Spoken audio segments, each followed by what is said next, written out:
Insiden kontainer jatuh ke laut, Arifin Latbual bakal dorong proses hukum.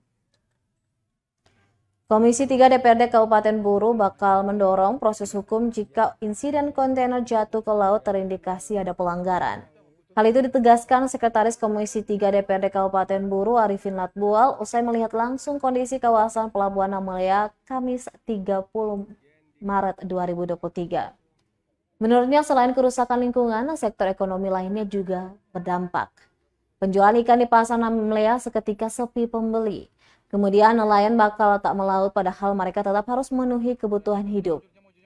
Selanjutnya, Komisi 3 DPRD Buru telah mengagendakan rapat kerja bersama PT Pelni Cabang Namelea, Kesatuan Penjagaan Laut dan Pantai atau KPLP Cabang Namelea, Dinas Kesehatan, Dinas Lingkungan Hidup, dan Dinas Perhubungan Kabupaten Buru.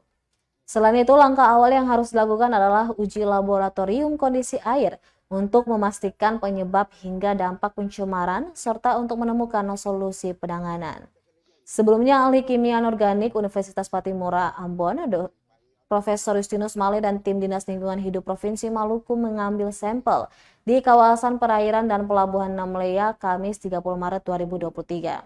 Sampel yang diambil yakni bangkai ikan dan air laut. Male yang dikonfirmasi mengungkapkan dugaan sementara penyebab ratusan ikan seketika mati adalah terpapar bahan berbahaya dan beracun atau B3. B3 yang dimaksudkan yakni sianida dan kapur.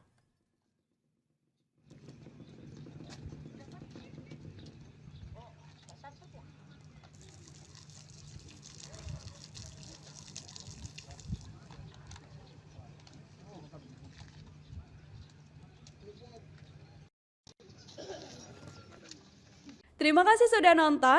Jangan lupa like, subscribe, dan share ya.